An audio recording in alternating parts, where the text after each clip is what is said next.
Hello and welcome to this special edition, Markets 2022. I'm Prashant Nair.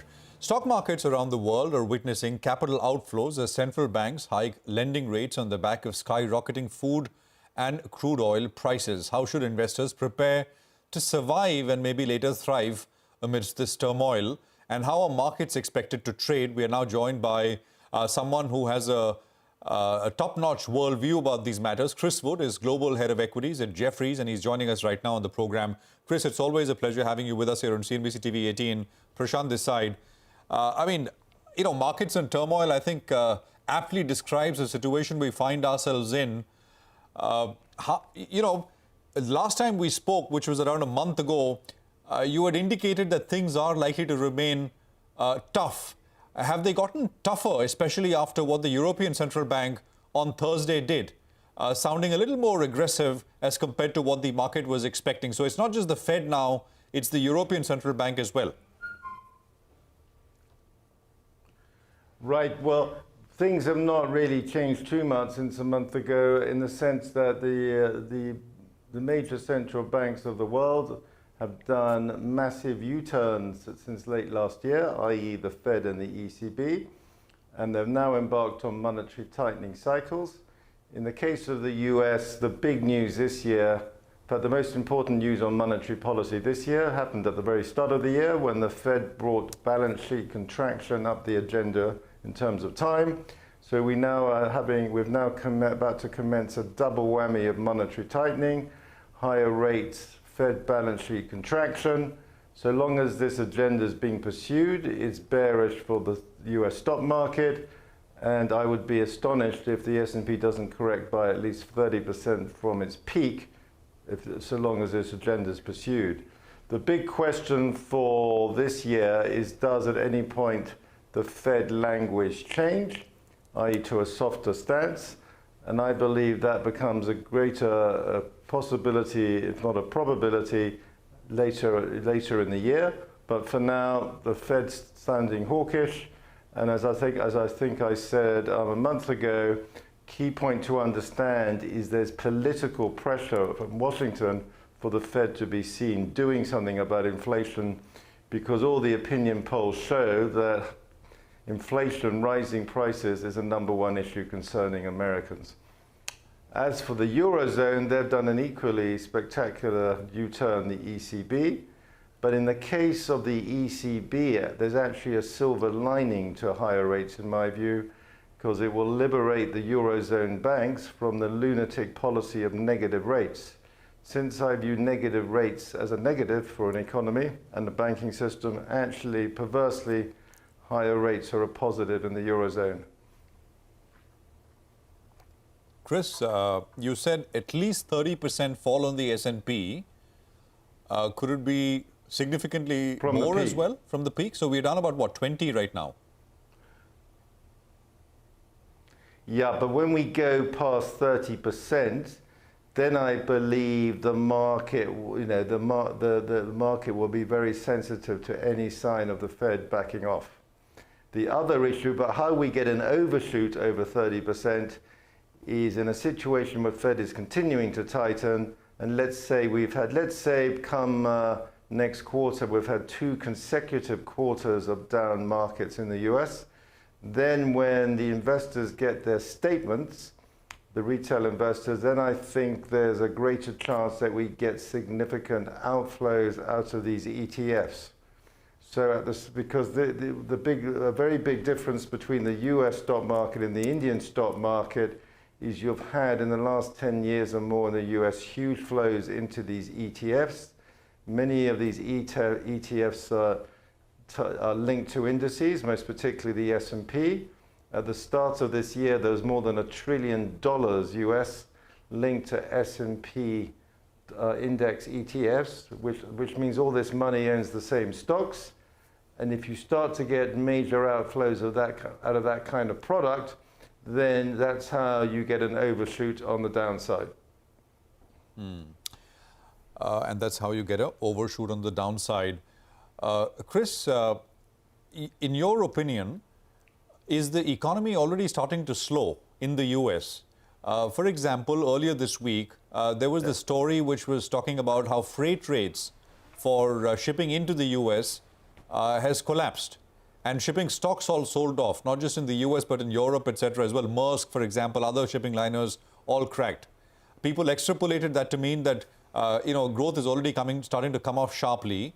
There are other indicators as well, but at the margin. Your sense? No, clearly at the margin, growth will be slowing. We've seen that, I think we see that already in the interest rates, the classic interest rate sensitive sectors in the US, like autos and housing. That's why some of these cyclical sectors will now become vulnerable, where the growth stocks have already been hit. But I'm not an economist, though, and at the end of the day, a recession is just a technical definition. But the further you go forward in time, the more likely the US is to enter a recession. So I would be surprised if there's not material evidence in terms of the data of a slowdown in the US economy come the fourth quarter of this calendar year. But probably the most bearish looking signal we have right now has been a very significant decline in US consumer confidence, more than I would have thought, actually, given there's still high nominal wage gains in America. But US consumer confidence has weakened dramatically, and you wonder if that's linked not only to rising prices, but people being hit by the stock market. The other recent development has been a plunge in the US household savings rate, which I believe is now back to levels from memory of 2012. So these cash buffers the US households built up as a result of partly because of the relief the transfer payments made by the pandemic are now being reduced. And maybe some of these cash buffers may have been lost in the stock market or indeed in crypto. No, absolutely. Got that. I just want to sort of ask you this. The question is, the point is still the same, which is what would lead the Fed to slow down, take its foot off the pedal a little bit? Would it be achieving its goal of bringing inflation lower? As I think. B, would it be a growth slowing? No, as I you were think indicating? one Or three, thing could be. Stock markets. Well, no. Yeah. Well, one, growth slowing and financial market damage. But another very important thing is politics, because as I said, half the reason the Fed did such a dramatic U-turn and has suddenly started talking so hawkish is because in Washington, there was suddenly pressure from the moderate part of the Democratic Party and the Biden administration for the Fed to be seen to be doing something about inflation.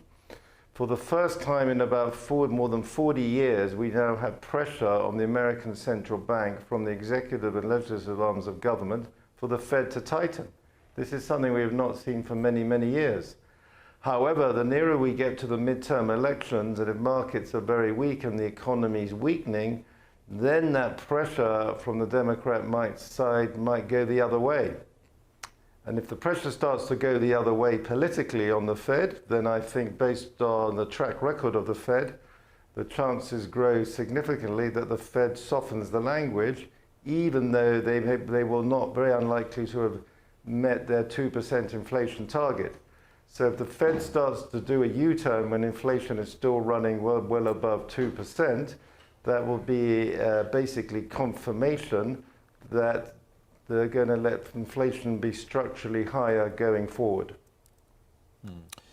That would be dollar weak. That would be negative for the dollar, bullish for gold, and very negative for treasury bonds, but better for equities. Chris, we've good got for equities. Yeah. we have the May consumer price inflation numbers with us now, and core CPI has come in higher than expectations. So the unrounded number is 0.63% month on month core. The consensus was at 0.5% growth month on month, and even that was was being acknowledged to be pretty strong. Other details are also the rents price growth is the core headline growth is 6% year on year. So it seems like a pretty strong. So this confirms continued headache for the Fed. And how would you read this in terms of Fed action? No. Well, I think this will keep the inflation story bubbling. So it will keep the pressure on the Fed to tighten. So this will, I'm sure, make the market assume the next rate hike will be 50 basis points. The interesting technical point is if they're, and I've got no idea because I haven't seen the data, but what's been coming evident in the last 2 months is that the pricing pressures have been moving from goods to services, and inflationary pressures in services are more sticky.